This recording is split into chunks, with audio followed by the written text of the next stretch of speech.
Toi whawhelo ia tu le nei tai au fōu i le lofa ma le anga leo le atua, ia umwhai o na tātou toi whelo iai, i lona malu ma lona alofa tausi, i lo o tō soifue mo so mātou wola, ia vehelo leo te whaata alofa atu, i le paia maurunga su tātou atunu, ma tō stafo le nei laulangi ia, e ona maua mai le tātou pōkalame pe ona tu ina atu Yesu Whale Taitasi, o le leo o le whaoletanga, o te whaatola o whaatalofa le sunga whaatonu sunga le whengainga o le tātou pokalame le sunga ia Mike Preta, ma se fōt whaatuma no whaialo, pa anga o le tātou ala hanta lunga le Facebook Live, a pia fole YouTube channel, ia mai se ia tāpo inga mauna i tua asin sina, nei tai au, o auna le atua, ma tau te whaatalofa atu, ili nei tai au le suafa mawalunga lo tātou ori i suke wiso, ta tonu lava le loto mo le nganga ia olo o whape na o na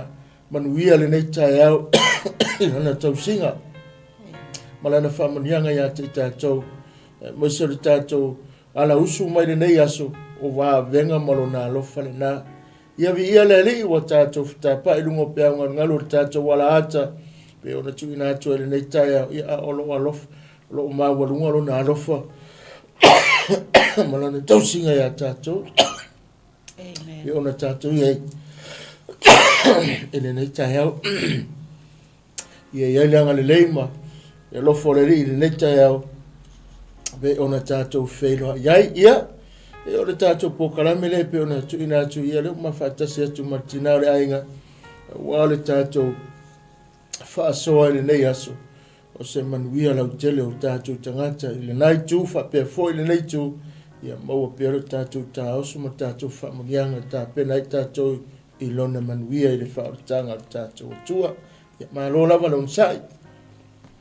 Ia, pi ia le ali, lang soi fua i le pa ia manu malolo tātou atunu, au nā le tua, tino ke riso le au whātua tua. Ia e mai se fua i lo tātou ia i le nei whai ungo le nei vai aso, la sa wharaile le nei, o le asa whao ki topa, whaafitai le tua, mōli mai lo tō soifua, ma sa mātou ola i le nei, tae au mātango fie, au o Somalia e le la, i aukina ni nei, iei fōri taitanunga, o lo mawalunga le anga le lei o le tua, i so se tafa o le nei atunu, ma le lalolangi atua, o lo maua mai tātou whasala launga, o whapoponga le nei, tātou pol kalame o le leo o le whao le tanga, ia mai a maua nei whatalo whātu i le suafa manu malo i Jesu Keriso. Ia la tātou a mata se talo whapea na o na tātou tuku i le atua tātou pokalame ia e me se fui ngā luenga nei aso. Whasi sili o mātou loto le nei tai ao lo mātou whaftai i lo walofa le alo mātou atua. O lena a wina maile nei aso e whai mamamianga e fua i le ola ma le soifua o tangata i le nei tai au ia o mawhai o na mātou whelo ai whawhitai tele le anga le lei lea ma le alofa e na ua mātou wheala ma mātou wala whai mai ma mātou whelo ai ma le nei tai au ma auna e maise le pokalame na tu foi o whapea nā leo ala usua e alo watunu tiute mga ruenga o le nei aso mātou whaaleo ai le nei tai au le nganga whaafitai ma vi ia la uafio.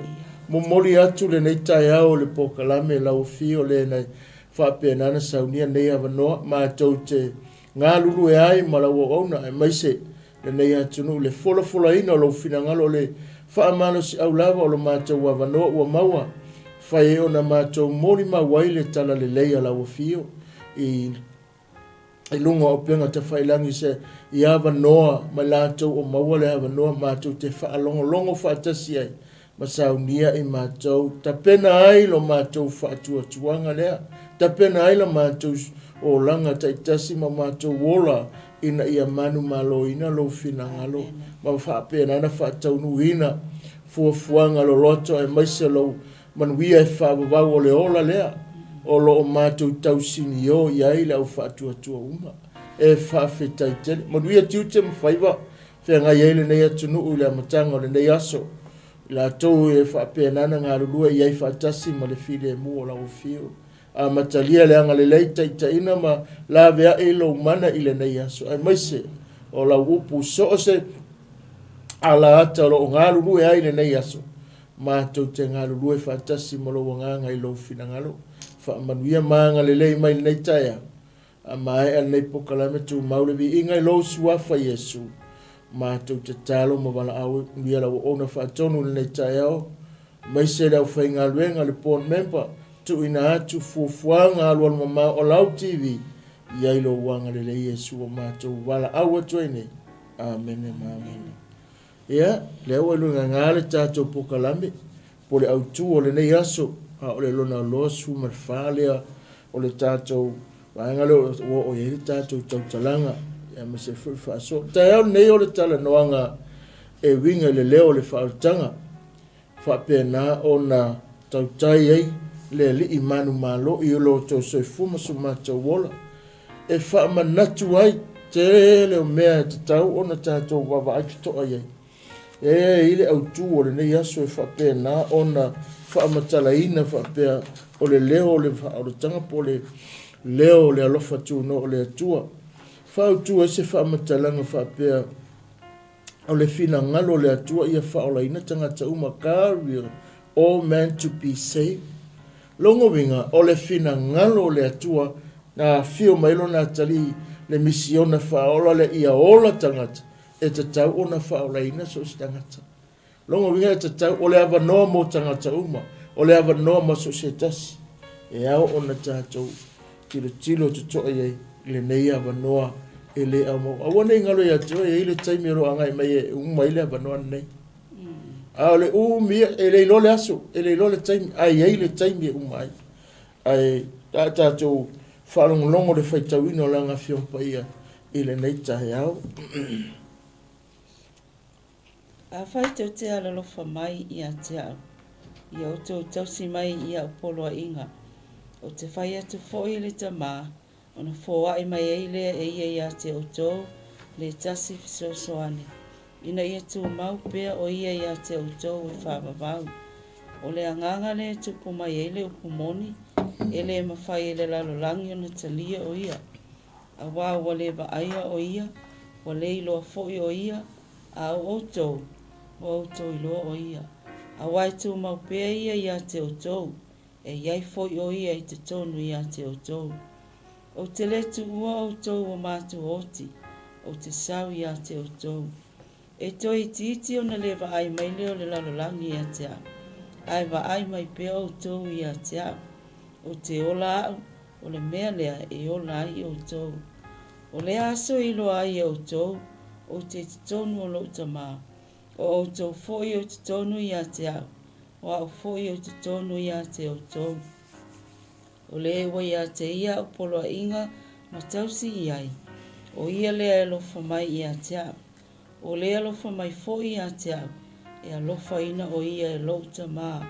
O te alofa foi a te ia, ma o whaani a te ia. O whai mai a te ia yuta. E le o le se kara lea. Le li ie, pe se ale mea o le a e whaani mai ei o ia te i mātou. A e le o le lalolangu. O na tali atu leo Yesu o whape atu i a te ia. A whai e alofa mai se tasi a te au. E tau sia e ia la upu, e alofa foi lo tamā i a te ia. E o mai foi mā ua i a te ia mātou te nonofo mai ia. O lele alofa i a te au, e le tau sia e ia o upu. O le upu foi tau te whaalongolongo i ai, e le saulea a o le upu ala tamā o a wina mai au. O mea ia o whai atu i a te utou, manu o te tātou nonofo. A o le whasosoani o le anganga pa ia lea, e au ina mai e le tamai lo wingoa, o ia lava na te awa o ia te utou i mea uma lava, e wha manatu foi o ia te utou i mea uma, o whai e tuai ia te utou. O te tui nātu ia te utou le manuia, o lo manuia o te avatua ia te utou. O te le avatu ia te utou whapeo na avatu le lalolangi. A wale atu o tu vale o tau loto, a wa foi tau te mātitau. O tau whalongo mai, o whai atu ia te utou, o te alu, ma o tau sau ia te utou. anau tau alofa mai ia te a, po o tau oli lo whai atu. O te alu atu i li tamā, a wai siri lo tamā ia te a, o whai atu nei foi ate o tau a o lei tau nuu, nei o tau talitonu mai pea ia pea tau nuu. O te leto i tau tala atu ia te o tau ni upo e tele, a wao le a saule a li o le neila lolanga, ai le maua ia se mea ia te a. Pei tae, una ia i loa le lalolangi, o te alofa i le tamā, whapea ona polo ai mai foi o le tamā ia te a, e whapea lava ona o whaia. Tutu ia i lunga, i nā tātou o ese ia. Whamanuia mai le atua ia na fionga o tātou whaitau mo whanongolongo i le nei a fia nei tai au. Amen. Tau ina ia whamanuia le atua e ona tātou whanongo ai ia na fionga. Le ua e whanongolongo le nei tai au o upu o le nei mta upu o lo whapena ona o le toe mamanuina e le alii o le au so o le tūlanga o le ola whaatua ma le talitonu watu ia te ia e ala ilona whaolatanga. O le toi whawhawina po le toi whaamalos au te lele le alii na whai a e le tu ua le maftanga lea.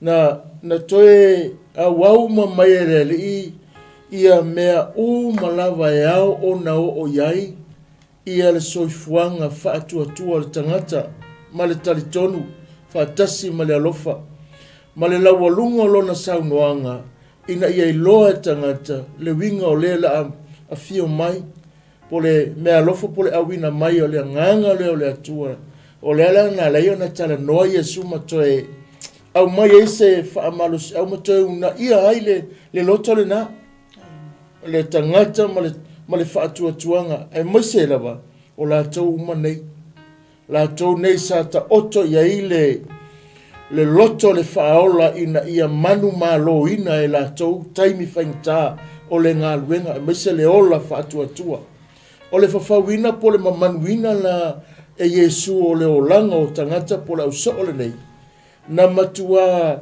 awiri ili umailunga tūlanga e ta tau ona whapena ona te peo se me fole le tulou o le whaamamaina mai e vai mo le whaunga le whale a e vai le whale e eile taime mo mi eile ngonge mama e eile le vaenga o le ngā luenga e whai eile whata po le se me fole le e whaamama e se mai eile onge lea e whatatau langa eile malos anga i tono le onge lea e whaamausali e whaavai o le whale ia po le tūlanga o le whale e mo o mia aila le whaamamaina o le tūlanga na whapena umatai se ata, tei whapena se ata o lo o tala noa ai matoe awiri ilia Yesu matoe mamanu ai e le whaaola o langa o le auso o le nei i le tūlanga nei o le ola whaatuatua talitonu ma le whaamoe moea i le li i mea uma ma le o latou i o ina lea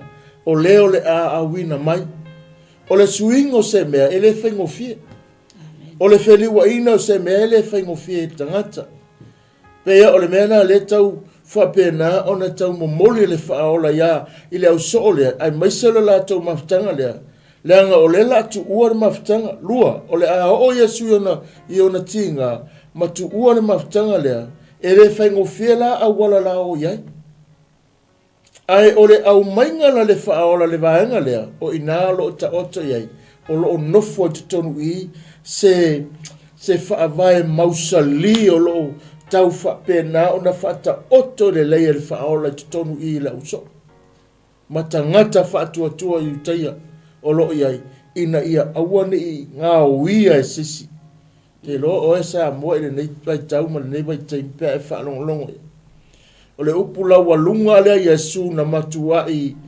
susufu ai tau mawhai Yesu e sofa ai e sufi ai loto tangata nei o le alofa le anga a ola le alofa le na e le o le alofa fole le mea e vatu pe o le alofa e whapena o na tupu se mea tatu te whaia o le alofa fua o le alofa e leise sona winga e leise me vare wha moe se whai ta tupu o le alofa tupu ia so uma pe iai pe fai pe le ai ai ola pe le lofalana lena mana o Yesu e whaapena na toi tuu ai te tono la wale nei, ma toi la langa i lunga loto la wale nei, se i whaapena na, se i awiri iri mai po whea tonu la wale mea lai ai.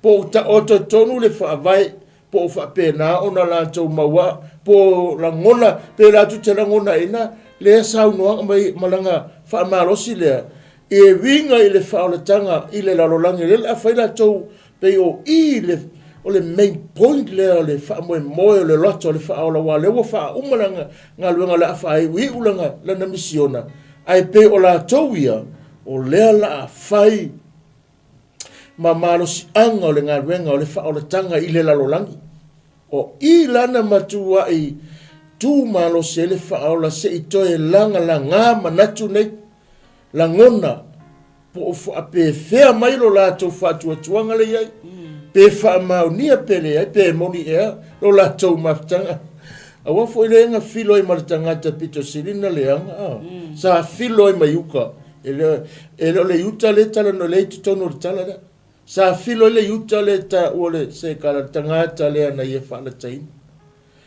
ai no wale ai le tanga o i le na matua i toe apa ya ile fa losio le fa ola e toe la langa mai la tone o le alofa lana o lena mana o mia Yesu e loa mai ala tau pe wha pe fea so la tau tali mai pe wha pe fea so la tau ngai oinga po le ase la tau whatinonga po le ase mea la tau te whaia e tu sa male mele ua to e a mata i ana sau noanga wewa e titilo nei upu a mata o lo sau no i eile whaola e tu sa malona finangalu na ena a mata i ana tanonga Amen. Fai pos fulma le lima na e famai a fai tau te alo famai a tia i au tau si mai a upolo a inga au fa mamafa lava le nei upu i nei tae au ole whetalainga Yesu i ona so e fa malo si au ina ia tau maupea i le alofa lea fa le atua e le o se alofa fo ina le nauna fai nei a tu tae au e umo tae au e le o le alofa fo ina le e avatu a ia au mai e toi fo i mai si taui a e ole toi la langa ina i Yesu ma le toi vavange ina e le whaola loto o le au so o se ata manino fo i lea mō tātou ma se whamanatu mō tātou le iai nei le au tupu au ngā tupu langa le nei ina ia whaatu mauina pea le alofa lea wha lea tua wā famai le whetalainga Yesu o le alofa mai ia tea e alofa foi o ia i lona tamā au wā ua tasi la ua o le whaamanatu mō tātou ina ia tu mau pia le alofa po alava lava singa o le soifuanga le nei a wā lo tātou iai i le nei o langa i le lei nei o tae au wa ese foi le whiawhitau le te lua whiangai ma tātou whawsangai o mea ti ngā te tono a inga o le si o manga o lo tātou iai le soifuanga le nei a ia tu mau pia le nā alofa wha le atua le alofa na o le atua o le alofa e tātou te alolofa i a Yesu a o mai le aso a o lo tu maulo tātou alofa i le atua o a me whilulu ina ila tātou fōlaunga awa lava nei wha atu atu vale ina i tātou a wā mai o le alofa mai a tea wa lofa foi o ia i lo tamā. Amen. Ole sa moma le tunu pele lo fa fonga nei tae. O lo tana no Yesu le winga le alofa le. E le alofa le fainga wole ma sanita to. E le alofa tato matua. E le alofa la langi le tato te fa along so oi. Te fa along so oi pesenga ma. E le alofa na le tana no ni ta pula. O le alofa le na tau fa Yesu e fa ta oto le yei loto le ausone o le alofa fole le iso na mafuanga there is no reason o le alofa le na wele ali ina ia la taudoa e pe ona le na tomo fai Yesu e faima referring ia ina o fa pe lava ona alofa mailo nta mailo laulangi we au ina mailo na tali perito tasi e anga sala le laulangi anga sala ta ua e pu e mai le winga le tala le anga sala le laulangi anga sala taua e wina mai le atuolo na alo sau e tu mo tātou a o tātou le anga sala a o tātou le se tātou le tupu ai le anga sala tele na to sa ile na sa unga ile atua to sa ai lunga tangata anga sala le laulangi ai a wina mai le atuolo na tali pere sau e tu mo tātou sau e la vea ai tātou o le alofa le iso na tua o pe le ise mafuanga ai na saunia ia le ina ia loa le lalolangi ina ia loa le lalolangi o lona tamal na le tam fa Yesu e fa loa ile au so le loto lon tama ma le fina ngalo tu pito le ana ta oto ai le fa mo man misiona na firma ai ina ia ola oe fa ola ina au dato maua se fa ola tanga man wia mai ateia pe ana fa yatu anga sala ta ua se le lalolangi ai awina mai ele atuolo na alo sa wetu mo le lalolangi le nei tu sala o te awina mai ele atuolo na tali sa e fa asanga tu i e sa wetu atu le tule o le o sa uni ai lo na na tawi ai fuala ai e pe foninga mai ele e ese foi ele pare ngi pe fu ai anga sala ta tu awina mai ele atua ma fu anga le ele ma fai se sina tala le alofa le atu fa mai u fa pe lava ona alofa mai le atu ile la lolangi le nei awina mai ile atali pele o le perenise le langi o le topu o ia o le atu aina awina mai ele tama ina ia maua sa mo le la lolangi a tole fa o le tanga le na saunia ia ele aise pi tanga fa matangata na saunia ele atua e ala ilo na tali ile po le perenise le o le alo tu pito ale o le atua la langa lenga tau o io le atali o le alo le atua tatou e tatou e tama fai ina ua fana nau tatou fa lenga matalia le fa lo tanga tatou se atali o le atua tatou o tama fai ina ua tatou fa o laina fai tatou ma tatou talia ina Yesu fai mani ma faola ma tatou maua ile manuia o le atua e ala ona o Yesu le ala e fai marama tala atu spai e lato mo na talia o infa tutu e le atua na watule na manuia ta ua tatou whanau o tama fai a tatou na i le atua ona o Yesu nga o Yesu o le atali moni lava le upu le la fionga le atua lo iai e fa pena le ala tala noanga le o le tala noanga le na mana o Yesu ia la ngona e la wali ile nei ia la tau ta ofi mai le winga le fa mo le ma ia la tau tali tonu wina a wone fe tosa inga ona lo wai lo ma sila fieleli to tonu yutaia tele yo tapo inga le o mau fo so la tau fa tu tuanga ai mese na fu mai ta yo lotu le fe tosa inga ma le vesi ma le fa tupu ina o le vesi le ile sawanga mafua mai ta yo lotu le taimi tonu yutai le langa lenga na na le fa foi le nga saunga ma toi fa manatu ai saunga a fai to te lo fa mai a ia o tausi langa nga wele ina ia la to lo le mele le tangata e fa pena ua fa nau fo wina ma ua ola ina e ese lo wiloa a o lo wola ina la o lo e fa matala lo e le vaenga le mana o Yesu wa e tausia lo na upu e ese lo wiloa e ese lo wola ina o lo wola ina le mana o mia e fa taua ai o le tangata fa ola ina le na tangata fa ola ina o tangata ia fa penana ilo ese alonga ia la lolangi ke fa kula e ngasu mai ai ya suma ele tala noa mai se meskasi amen ya lu solo ya fo ele o mautonu le mafofo ele se la so tanga ele se la relationship le lei male nganga le atu mo le ele na tele ele se tanga ta fa tawina le pole atu e fo le nganga maua singa me fa pe nganga kofu mai kong Yesu fa pe nganga o so mai so fa a o le tangata ua fa na fo wina o lo yele upule mana o Yesu ina ife mai a fai to te alo lofa ya tau tausi la upu la le minga le na o Yesu tausi le upu la nga o ina le o la ile le ambio tonu le atua maola mai ai le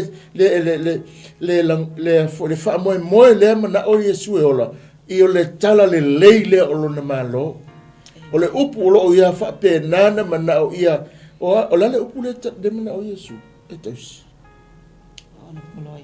o le mele na sau no mai sau no ai le fa ola na ia fa pe nana fa manatu ai le me mo ngale ngata ina ia ata ngia le alofa tonu loa le tangata so se tangata fa ola ina e te tauno ngai loa te tauna e ola le alofa na le na watu nei o le alofa e le aise me vele e fua i ai fa pese e longa te faia se me fitoa fa ilole te alofa o le alofa le ngai oi taimi uma i tu la se kone minute tausanga masina e le fua se i fa pe mai o e le faia se i fa pe na e wawai atu a fai mai o le alofa e le aiso na winga i le lalolangi le ai fa lalolangi a le alofa le na le mana o Yesu uti faia o lo faia o lona fina ke loe e fa amale e o ya tatou matua e pawale me e fia e lona fina ua tatou sta e le fa tonunga a wake faia a wake koe ula a wake ngupia e le anga ilo o langa e sili na fia lona o langa e o tatou matua vai mai ua e le koe kango le pia ua le koe kango le kapaa ua e fia ua e le swinga le na o le ustaina te au mai ai lea le whaatino ino le whaatonunga le na Manga ia le mele wo i lau tau talanga e whai ma whaataita inga le mao le a inga amene o le tamama le whanau e le ongo fia ka mai kiki e alofa i ilong tama e ese le ava e ese le usitai e pipi i fo i ele loko o mātua ai sea wa fo ele o la usitai awal fai le mele awal fai exactly the same tu sale le pe o le upula fa mai fa pala if you love me keep my commandments o le upuma na ia le ia il fai pule sulima a e alofa mai ia tausi in order for us to get in heaven ma mawale fatu o le tua you have to kausi na poloi ya kausi ya na poloa inga amene fa mai tausi mai o poloi o a poloi inga le tua ke nese tau faalinga awale ele o toi po male e ale nei mai taimi o matua le ma faina tausi le vata puia tua ngane le tua fine o matua le whanau ai ole ata whatai tai lea ole atua malonalo ole atua ia i tātou o te tono le ainga as a family of God we have to keep his commandment ina ia whaatu mauina pia lea lofa lea i te tono o tātou loto i lea tua a o mai lea aso tā pena ina i tātou mai ia susulu atu o lona finangalo lea i susulu atu le malama o Yesu le ia i tātou te leo ka ngaka le awala te le wafia o i ele malama ai alan tuaina o eva ai mai foi o lea lava tātou te pipi ia i o lele ave esea le tangata tuwai lea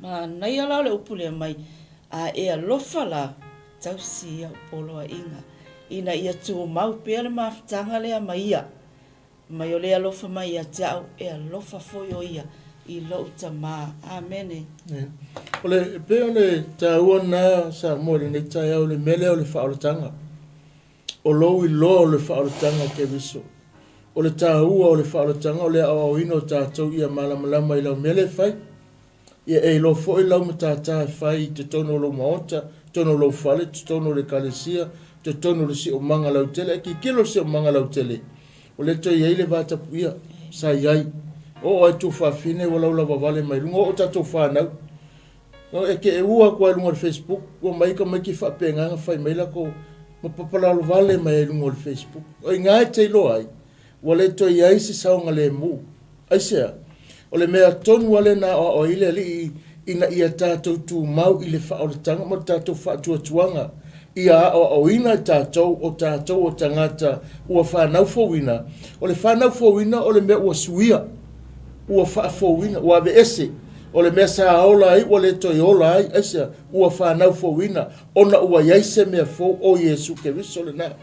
Lea lana mai le tonu mai aftausanga na yai o ia, o sea o onga telenta pena ele le i mole tangata, o ai, au so o le na whapena, tonu Israelu, meise la to uma le motu tangata sa whana nau ai, sa whapena o na wha, ta tala ai ele li, le oa lea ma le fina ngalo a toa lon tama, ia mawhai tangata uma, na whapena o na talia, ngō whia peta, o le tele a, ai maise a pena whai atu. Pea o ina maa fwoi, tele te ena o mea, o le au whai lotu tonu i te sa la tau tū maa losi a ili nā taimi. E wha pena na wha leanga o a onga ma tele o mea, a e le i pona tia, e le i waoia, e le i muta ai, a e sa matua ai, maa losi a ia le fina ngalo o le ali i whaola i le tau mawhai mai i le tangata, pea na whai atu. Anga sala tātou, ai toi sauto e tū atu ia tātou. Amen. E ranga e ke vai e a o ngā misa, po le a se mea, kau ke kala ngoma sa wō le lei, kia vai a ko vevese a wakungara wa a kumai o. I lo ma fau le ifa person, ma wale e kala whea ngai ale ko ingane. Wale e kala whea ngai ale ma fau. Pa wale mero e whape la ula malo oi. Le winga, o le mele tau whamitana. O le fina ngalo le atua, le ai ele o le na. E le o le na. O lona pokalame, o lana pokalame ma lona fina ngalo. La fua mea ile amatanga le fuafuanga o lona. Ile se o manga ma le lalolangi ne ile amatanga. Ina uapa ula rui tangata. Na ta pena ma ina ile atua le wha moe moe lea. Na ta pena ma ile atua ina le wha moe moe inga tolu. Taupe tolu tuse kena se sau ni ai e yei le aso. E yei le aso. E le i mawhaina ngalo. E le i mawhaina muta, e le i tāwhia, e le i wāoia, e le i eise teimina ti lei ai. O lana pule anga malona fina ngalo sa whatau nuua i lona lava teimina mana o aio ia. Lena o mai, le alawa kako iai. Le teimi sa o ma le teimi te tau sa saunia le atua. Le alana wo o mai ei lea. Whaotanga. O le whaotanga la Yesu Keriso. O le tangata usta. Amen. Mo le tangata ustai, o tangata whaalonga, o tangata e whaia, o tangata e ola i le alofa le tala noa i le tae au nei. Le anga a whai tātou te whaati noa le alofa rana, o le mea munmuli, o le siwa hanga e tupu mai le alofa rea, whamera ia, o le na whaamatalanga. Mai o te whai atu i le tama, o na fua mele ia te o tau le tasif sosoani, ina ia tu maupea o ia te o tau e whaavau o le anganga le tupu mai eile upu moni. E le mawhai le laulangi o ntaria o ia, a wā ua lewa aia. Tasi le vaenga o te tono le mataupu nei i le au kerisiano, tangata whaolaina. O le polo misi le ana polo misi, e le whaola i le au soo, i utaia malato uma, le awa o mai a tātou. Ina ua tātou talia le whaola tanga. O ia na polo misi, o ia na polo misi, e fai i lona tama e awina mai lona nganga le na o ia lea na te wha amautu o waina ngā luenga le fai e mou mai wha amautu mai a kirikilo na le siva iawa le amai e le talia le lalolangi a whaina ke le kalia ina awa e whaore a te le talia ina la o onga le ngapai a lo whaia ia tātou o oe o au malestanga o oe maau longa winga o le kau ke kumai o lalolangi aisea langa le upu le whaola, po le whautuanga, po le upu na, o lo saunua Yesu. E awina mai ina ia whaamautu ina tātou, a ina māngai, E awina mai ina ia whaamautu ina tātou, i le upu moni lea ua tala noai, ina ia mawhai o na tupu pele upu moni na ia te ai, ia te oe le tangata whaatua, ia te au le tangata whaolaina, ina ia maua le whaamoe moe ola le mana o le atua, ia saunia tātou mo le aso. Fai mai le tala, a sauna le nganga a fio mai, le nganga pa ia na te wha amautu ina, ia te o tau, oi le tala noai, o le tangata ua talia ina le wha o le tanga. E le tangata ua wha atua tua, o le tangata ua la tau loa ina le tala le lei. Fai mai na ia, a o lona wha lave lave, o le vahanga longa fai mai, e te ena ele larolangi a wā, e le e la tau te le talia wā la kukere wa ai, o ele larolangi le tala noie. O le tala noa nei tangata la tau tele o loa le vaenga lea. ai mele le ngi mana o Yesu e tu mau le lo fole e te oi la ngol tanga luenga le fai ina we faula inga e te faula inga lo le fa pela ta faula ka o le ai e ia le tama ta fai oi pe ona mana o Yesu e fai roa o le lo fanga toni e te oi fa atino lo nga lunga pena e ai e lungo penga ta fai langi lungo hala mga hala lo tu solo ai la toma mo mau ma e fa longo ai ma tu ia tu lo fai to o keika le anga lo winga le na le anga le fe mai tala Yesu e talia le fa tua le nga winga le anga pai ai le ai te ena la langi longa ona o le fa la vela vela ai a o le mala le nga na Yesu e o le so e o tato e ua mala mo o ye te o le mala e fa pena na e fa su tala tu senga lu ngam ta por su fe mai e punga su fe mai e fa ali liu mai fo e o to le mala e fa su fo o to le mala ile pong sa fa ali liu mai la to ina ia la to talia ina le fa o tanga Yesu amen ia le ole upule fa mai e tu mau a fai tatou te alolofa ia te ia tausia na polo ainga ina ia tu mau pea o ia te oto e o a il whavavau o le whamanatu mo tātou a soifua maola e pe ona whamalosi a Yesu i ona soo a olo o mai fo i le taimile nei o se toe la langa ina o tātou loto ina ia tausi ia na polo inga pe a whai tātou te alalofa whaapipi ia tu ai mali tu mau ai se ale me le ina tu mau ina ia o tātou whaatasi mali tamā i le ola e whamavau amen o le ulu tala o le tātou pokalame o le leo le whaaritanga e le toi a fio mai Yesu i le lalolangi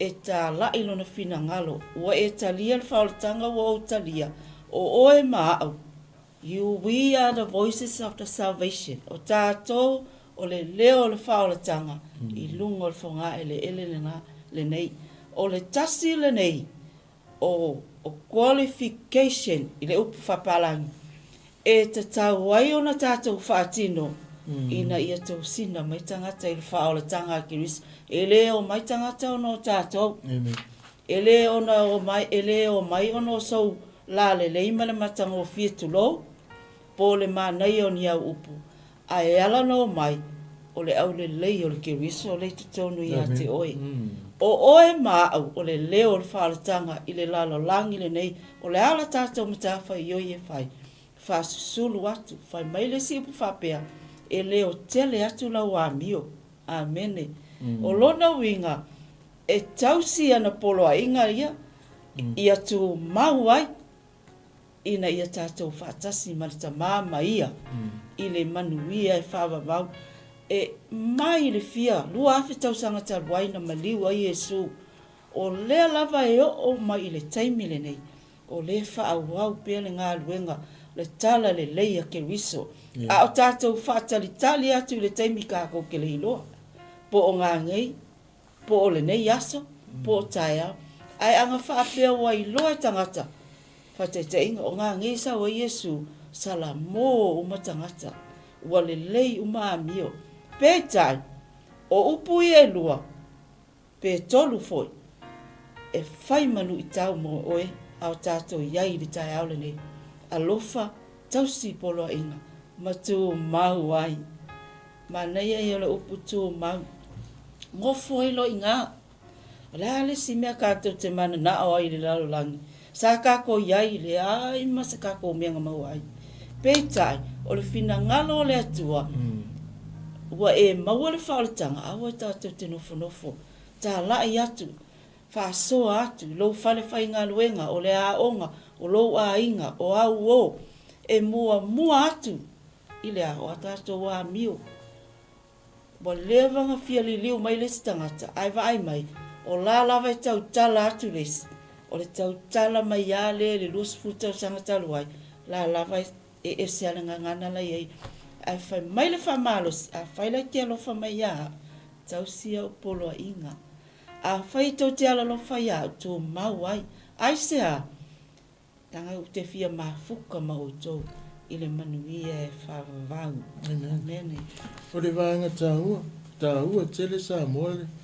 Wa le tāua le lo lo fona fa pena na tausia. O lo tu mau po le lo tausia ona fionga ma lo wola ina. Wa e fisili mai o le ale umi. E o lo o langa yaso o uma lava le umi o le ola fo e me le ria tio. O le umi fo inga na e soifua ma e tausia le alofa le ma le upu le mai. Ona inga lo o fua o le lua mafitanga na ma le ngang pa ia. E le fua e se upu ma se umi. O aso uma lava. E te tauna e loa ina ai. O le e te ana ina lana iai a te oe. Lana ta inga. O lana fisoaswani. Lana nga lenga mana o Yesu e lola wali ia le alofa lea. Ma ia tu mau la tau le alofa na. Ina ia la tau malam le fio mai o le tangata lea. Le persona muli lea le atua o le nganga pa ia. O al pere tala Yesu na whaina te whaatu mawina i la tau. Le alaua mai a tātou. Whapena fo i le whea o le tai au le nei. Na te whaatu mawina i tātou te tonu. O lana po kalamele nei. I taimi uma tātou te savavali na te whaatu mawina lau savali. Taimi uma te mafuta ai na te whaatu mawina le lua mafutanga. O taimi uma lava te wala awa i whaatu mawina lau le lua fisota inga le na. O taimi uma te whapenana te talo e na te whaatu mawina lau tangata te talo malosi. O taimi uma lava e whapenana e whea ngai o i whawhitauli na te au mai ala i ngā. Whai mai e au mai e ia. Na te whaatuma wina lea. Whaatuma wina ia te oele malosi whaatuatuanga. Le hei e leo le malosi o tangata. E leo le fita e leo le malosi au le nganga o le atua. Whai mai na te whaatuma wina. Au lo na whaalawe lave. O lo iei ma le upo Yesu na whaamanatu e i. Ia o taulo e le tali a e laulani na ia. Ai se ale mafuanga. O le winga le ngale na o Yesu tātou. Pena o le auso. Ina ia tātou whaasala lau ma tātou o e mole mautala le. Ina ia whaingo whiona talia le laulangi. Le mea lofa leo lo tātou iei whaatasi mai e le tae au le nei o le nganga o le ali. O le nganga o le ali. A wafo e iei o na tāua. Na leina a wina mai e le. Vai o iei loa ai. Lea ua whapena una sauni e toe fo i le langi. A o le la mafutanga. Le fina ngalo leo le atua, e le mana o e tu utasi le tangata na o ia. E le mana o e tu una o oe i le lalolangi nei, na ia polo misi, vale polo misi mana ia. Malana folfolanga matango fie. Mo ai, mo tātou tangata whaatuatua ma tangata uma ua tali tonu.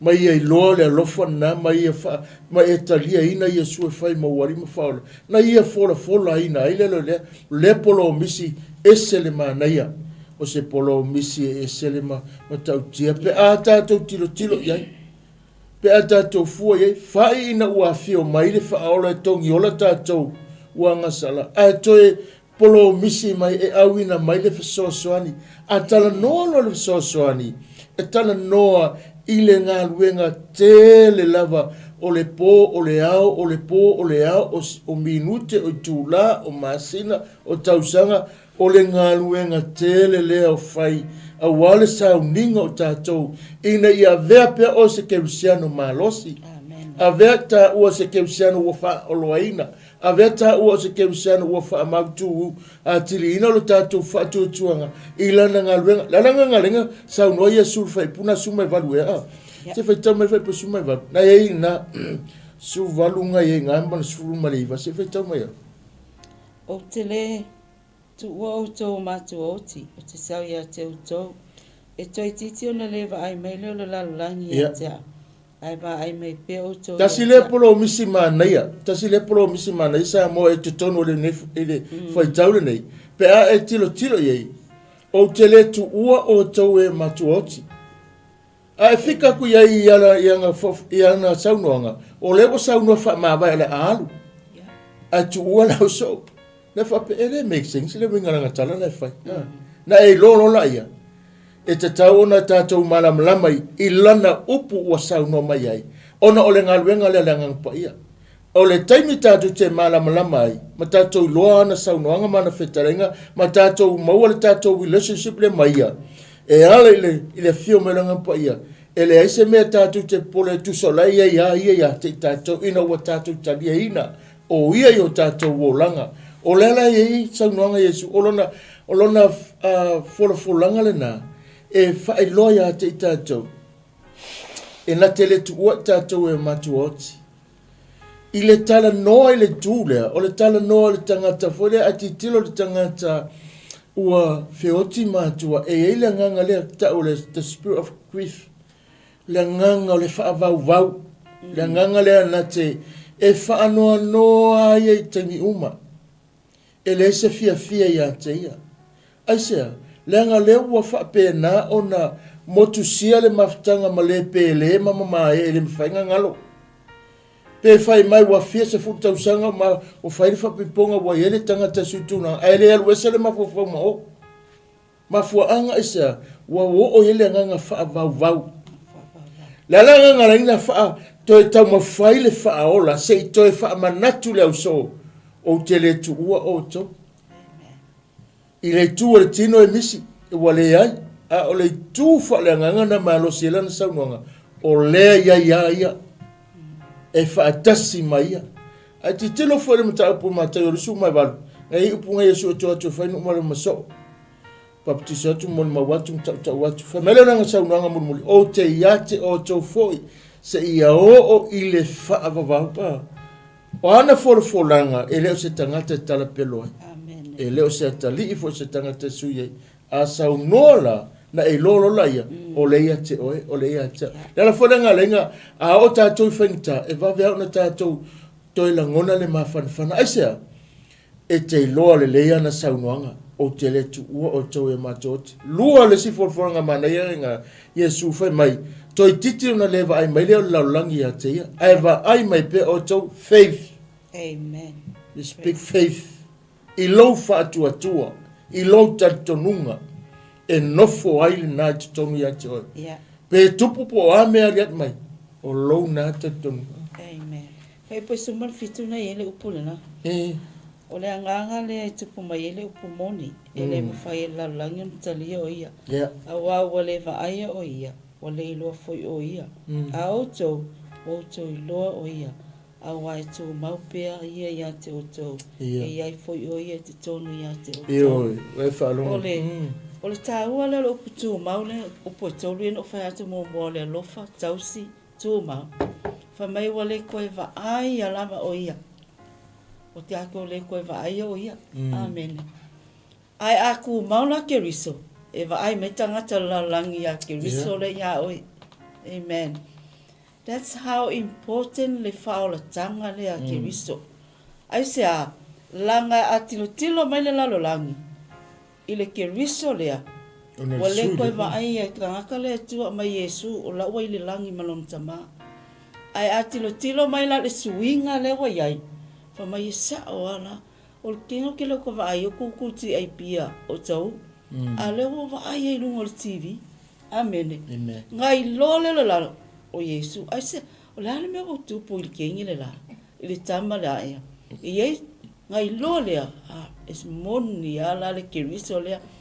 O le tāua ngā o le whetalainga lea Yesu. O le wa ai a esis. Ai aku mau o ia ia tātou. E loa le lea tangata. O oio lea whawhine ma lea whatali o lea tua. Ai se a e fua mai le keriso lea. Te lo fio mai o tangata i le malamalama i lea te oi. E le aiso kako malamalama. Ai ina ua nofo Yesu i le olanga. O le malamalama leo Keristo. O le fia susulu atu. Inga i au maitanga tai ave i le whaola tanga le tua. O lona wingo le whaupunga. A kako tu mau i a Keristo. E tu mau foi o ia i te tonu ia i tātou. Ma o atu le ola lea. Le anga lai tele tanga kai whioki le awa le tele. Tele tanga tau lai whioti. Ele i o atu iei le ola o Keristo. Amen. Lena rea lenga whata ora pasoro, punga i le soifuanga whale nganga tanga. Tau ina i atusala wa mi o malitala lea Keristo. Sa moa masele atunu pele ne neitai. It was very important tele le tāua o tātou wola whale nganga. I le tātou wola ina o le olanga mama, o langa whaapa iaina, o langa o lo ia ile alofa leo le atua Le langa fe mai Yesu. E toi titi ona le toi vai mai la langi a te ia. Ai va ai pe ia to. O le ata a soifua ke riso ia te oe. E tō sina mai le lalolangi. E le o oe pe ona ta ua tina. E le o tātou. Ai ona ore ke riso le te tonu ia te oe. E ale le ngaluenga mana leo le nganga.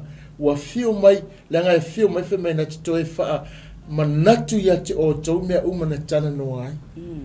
A fio mai na pe iai le nganga te tonu ia te oe. A tangia ke riso lo, le o langa o ke riso i tātou o langa. Le langa fe mai Yesu le uso. Vai, e le vai, wa kiki vai melo lengu le e. Ai, o tau. O tau. Tau te va ai mai pe ia te. E le ngata e tala no i le whaatua tua. Tala no i le olanga ua iai ke riso. Tala no i le relationship. E tala no e mānaia le rua lo olanga ia so uma. O ai inga ia o le iai o Yesu te tono o le tangata e mawhai ai ona tu maua na folanga ia. E le leile lua mawhtanga. E le whapela e le se. A o le tangata i lona wha maulalo. Tangata ngā o whapena na alofa ia te. Pe mai na te le tu ua o e se le mana i o le vai. Na te le tu ua tātou e o mātoti. E ti o atala ngona le mawhanwhana pe a taimi fo i wa mawai atu ma mātua wa whai ilangi wholanga. E se ale la ngona. Pe anga whapera kere i whaolenga le nātei. Se mangwe e mā kua i kumuro ka o langa le whaanoa noa. Ina o malanga rai mātua wa le toi e so tanga. Ai ke roe, le ki oa a tala ngona ina. E ese me mala ngona le laurangi e vai e kangi ku, e kangi su tangi ia. E wha vau le noto. A wha mai Yesu o te le tu ua oi e mātua. E wha atusa wha pena lona fina ngalo ia tātou pe a whai. O mai sau e whainga tāo le soifuanga. O mai wha whitau ni matangi ma wha leo langa. O lo o iai te tono o lo sa. O lo iai te tono o lo soifuanga. E na te tāo fi mawina. Na te una ia le malosi lea. E te langona i le mawhanwhana. Lea sa tamu whai e mamanu ai leo langa le au so. Ina ia tu mamalatou loa le vanganga. Lesi forfolanga mana inga lufu tasinga e luse furuanga ila lo. Na ila lo nga se whangata ma le lusu ma whafa mo. O le aso i loa i o tau o te tonu o lo tama. O tau fōi o tonu i a te au. O fōi o te tonu i a te o tau. O le wa i a te ia ha upolo inga ma tausi iai. O ia le lofa mai i a te au. O le alofa mai fōi a te au. E alofa ina o ia i lo tama. O te alofa fōi a te ia. Ma o whaali a te ia. O whai mai a te ia iuta. E le o le se karalea. Le li ie. Pe se ale me o la e whaani mai ai o ia te i mātou. A e le o le lalolangi. O na tane atu leo Yesu wa whape atu i a te ia.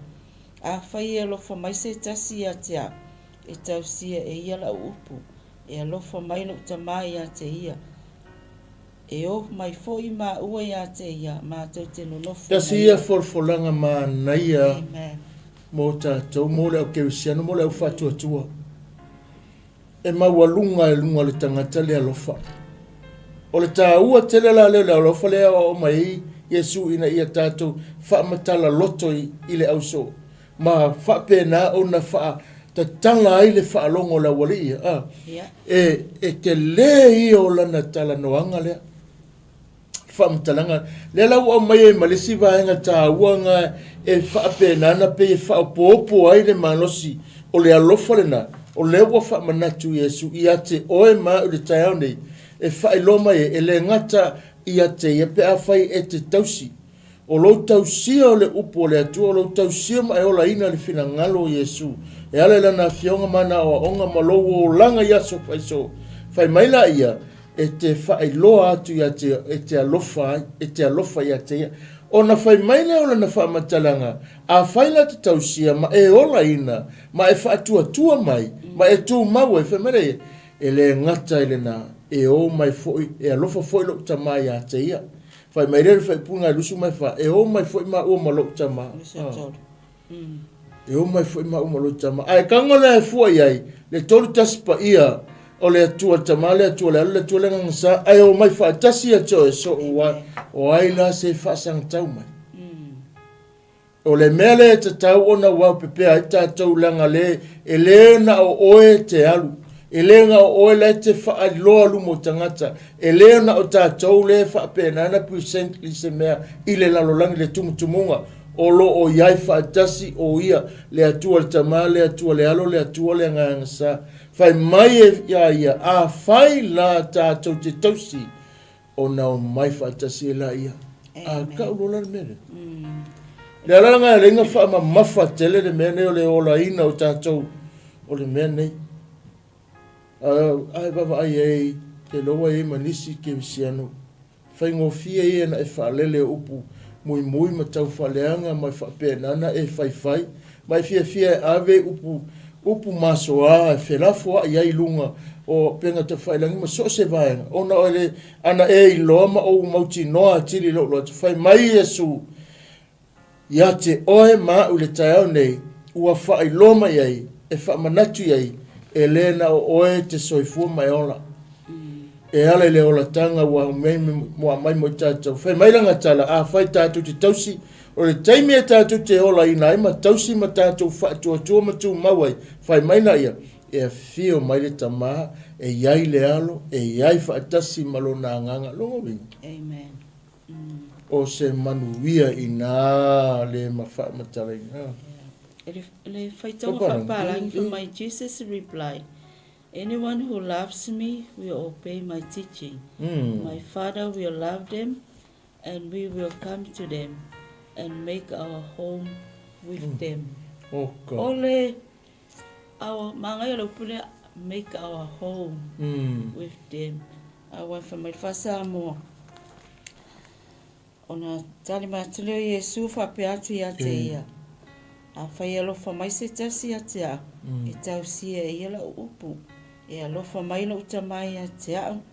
E o mai fo i mau e a te ia. Mātou te no nofo mai ia. Talks about the family. Tau tala i le a inga. Amene. Longo fia ka mai kiki o sta i lona tama. E ngofo mai a. E o sitai e ngofo mai a. Po le a lava a lungo le soifuanga le mafutanga whale a inga. E alofa, loko sau fo i upu i e tolu.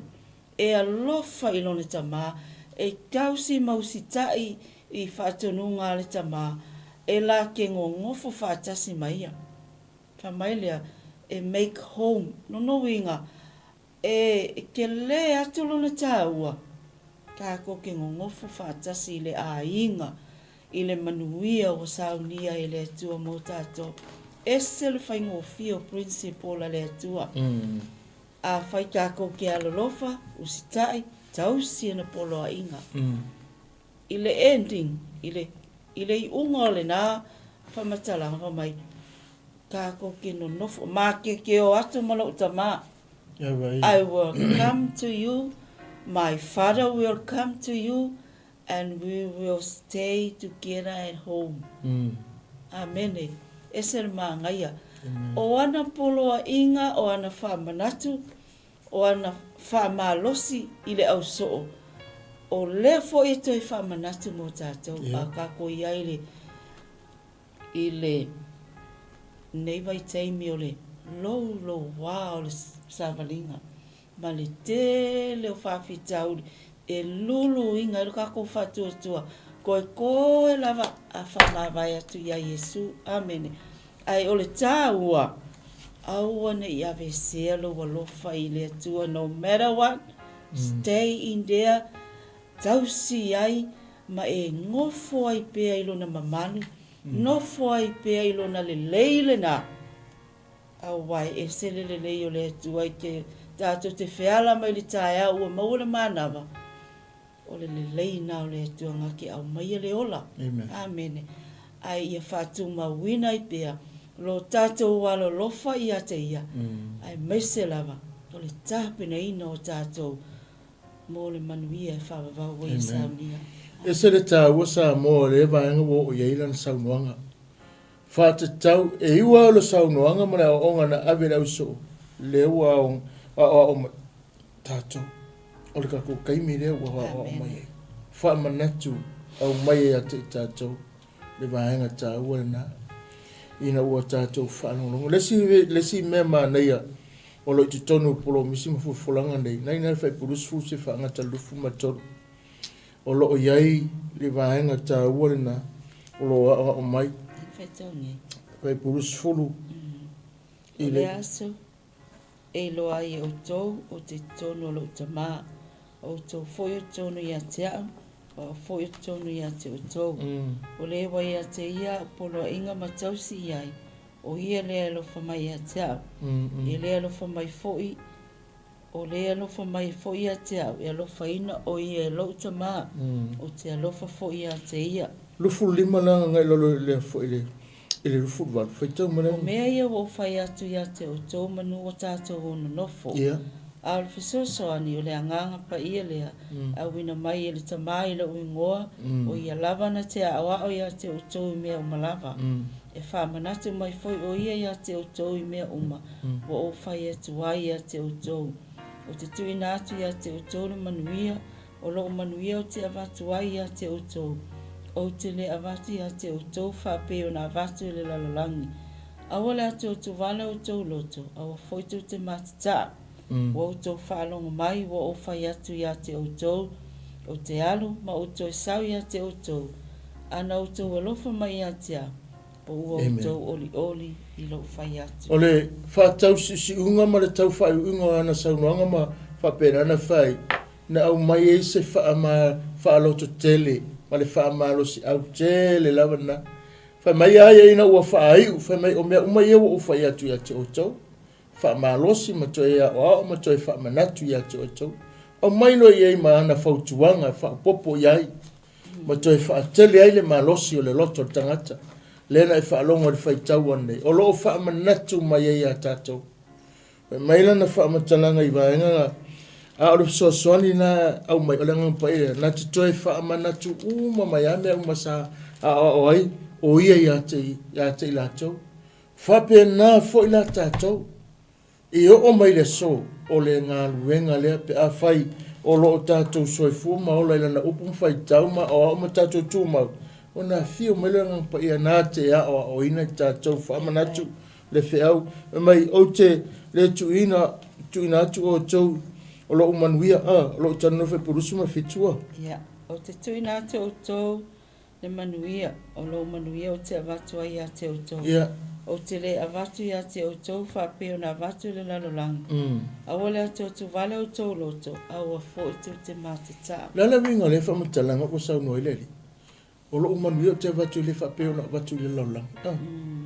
A ti tilo la iai o i Peye mafuli le saunoanga lea ana i le au whaatuatua po tangata whaorainga. Po le au so, lo tala noe. E le whapea le, no o avatu le laulanga.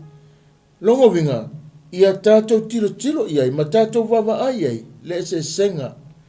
E a whai tātou te whaatino lona whinangalo le mea ua ia saunoa whetala iai.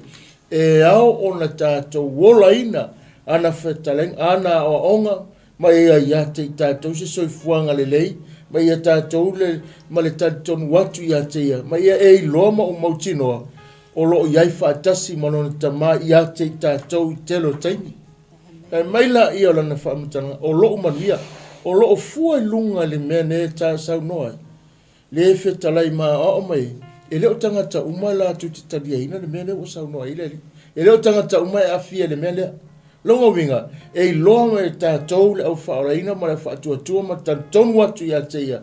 Ua ia te oe le nā manuia oai. Lea ua ala whaatanga ina o le mea sā le maua. Te loa le tala tuspa ia. O le mea le sā mo oai la tau whenga toi fia wa ai i le mea lea. Lea ua o oai tātou, lea ua tau nu o le whenga fo. O le mana o lona nganga, le fio mai ma le whaataunuina, o le whaolatanga ma le manuia o le atua, o loo manuia fo i te watu e te o tau le whapena watu i laulang. Longo minga, e ese lana tā wawaeina o le vaenga lea, e whaatatau i le soifuanga ma le manuia o le atua ia te oe, ma ona o le anganga o le atua o awina mai. Ma whapena ana whaataunuina, whapunga rufu watu. Tua watu. O tau whaalonga mai. O whai atu ia te otou, o te aluma o to sau ia te otou. Ana otou alofa mai ia te au. Po otou oli lo whai atu. Luaiva. O te alu atu li tamā, a wai sili lo tamā ia te au. O whai atu fo ia te otou au le tau nuu. Ina i otou talitonu mai pe a tau nuu. Amen. Esere mai. Whai o le tusi. Ia o tau talitonu mai pe a tau nuu. A o la mea, mai a tau nuu menei. Ia tau loa ila ia. Ma wha mautu wina. Ia e loa le o tangata umana talia le o onga. A o oe ma o ina wa e talia ia sue whai marima whaora. Talia ma o onga nei, ma e ola ina o onga nei, ma wha pēna na whatu ma wina. To tonu ia ta ua onga e te loa le le ia ilo na whina ngaruna. Ma wha tau nuu wa ilo na whina ngaru ua wala au wina i tātou whai. Ma ia i le whai upuna e luasu mai waru. O tau wha alongo mai, o whai atu ia tau o te alu, o te sau. Lana fora folanga marana promise e fio e toi foi mai. Amen. E le pepelo o ia le se tangata tare pero o ana saunoanga ma ana folanga e tau nupe ona saunoi. Me ro me fai puna e lusu mo le iwa ma tos fufa mo. O whai atu nei fo ia te otou a o le tau nuu. Mai o tau talitonu mai pe a tau nuu. O te leto i tau talatu ia te otou i upu e tele. Wa o le a saule a li o le neila lo langi, ai le maua i ese mea ia tea. Tau tasi, pe tai, ona ia i loa le lalo langi, o te alofa i le tamā, ka pe ona polo ai mai fo i o le tamā ia tea, e whape alava ona o whaia. Tutu ia i lunga i nā tātou o ese. Tātou mai whai unga le tātou pokalame ne tae au. Ai maisele atoanga o le tusi pe ona tātou whai tau. O le tusi nei ange, o loo iai se walo anga winga i le angang pa ia. O loo tā ua e Yesu le nei mea o le anganga o le upumoni. Na te fola mai o le atau nuu le anganga sosoani le au so. E wha wau pea pe a mawai o na fio ae Yesu i le langi. O loo wha matala e ione. O le ase fe au o loo iai le neitus. O le ase wha manatu. What is the message of John? A whai tātou te alo lofa ia Yesu. Mausta ia te ia o le nganga pa ia. O lo i te tonu ia te tātou. Lea ia whaia o lea whaia tamama Yesu e nofo tupu i te tonu i o tātou o langa. O Yesu o ia o le tātou whautua i le tamā ua ia tau ave lona i ona o tau ave i ona lunga a tātou anga sala. Matu ina mai le whaamanga longa mo i tātou e tusa malona maliumalon te tu. O le ala se upu ua whaamalosi mai le tusi.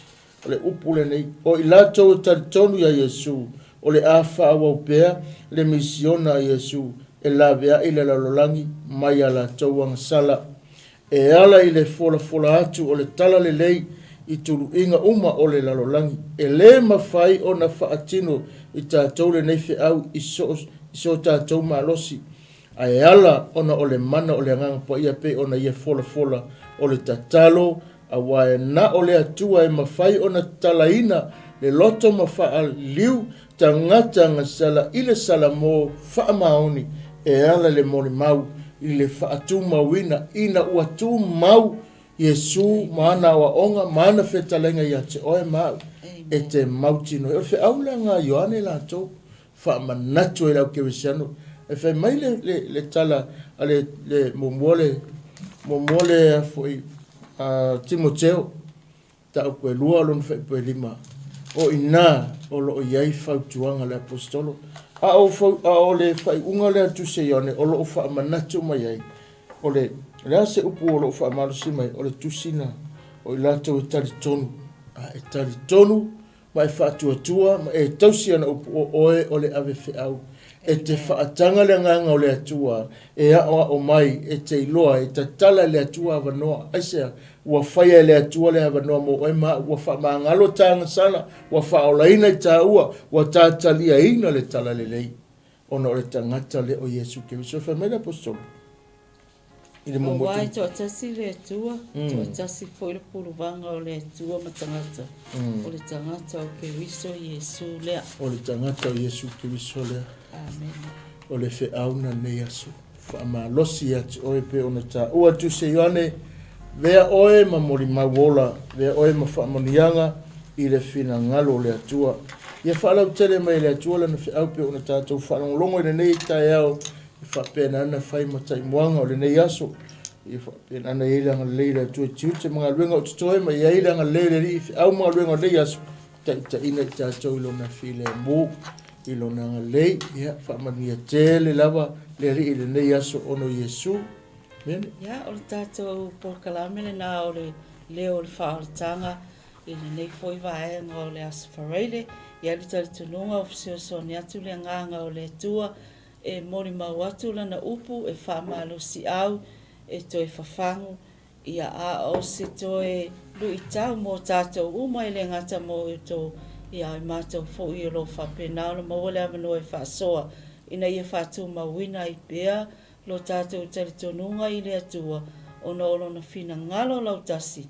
Ia tātou mafuta whātasi mai ia i le manuia o ia tāpena ina mo tātou.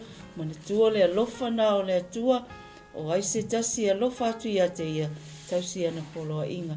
Ma tātou tū mauai mai a mahua nei manuia tele whaiva matiu te o toe o le nei aso ai maise le whaiunga o le nei vai aso whasai fuai. A tātou whai se talo. Whaamanuia lau o whio i le nei tai au i le mafutanga. O e sa mai mō, o e sa lato o mai e whiau tustusia, o e sa lato te talo. Te talo ia whaamanuia tiute ma whaiva mga luenga o le nei aso. Whilawa sa inga o le nei aso i yailo while. Manuia lau o una whaatonu, ma whaatua mana i whanau. Ia foi o ona o auto wa mai lunga lo so o mai la to lo ngalu lo fina ngalo ne nei aso.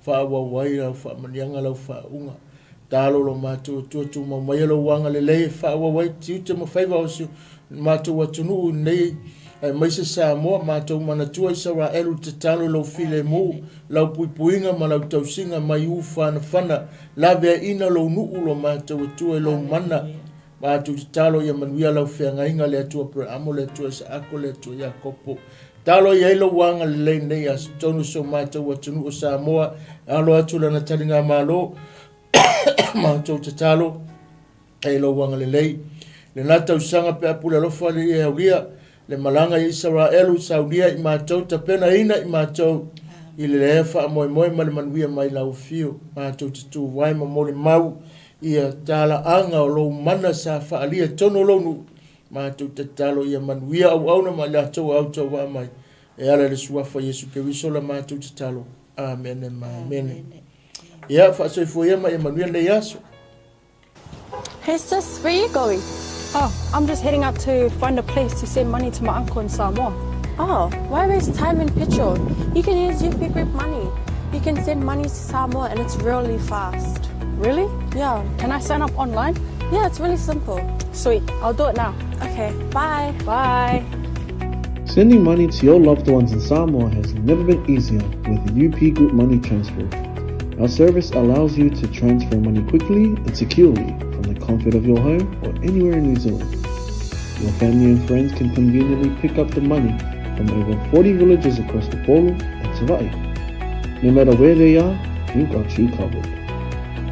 Our user-friendly online platform makes sending money a breeze. Just visit www.upgroupmoney.com. Sign up and start sending money in minutes. We're here to help.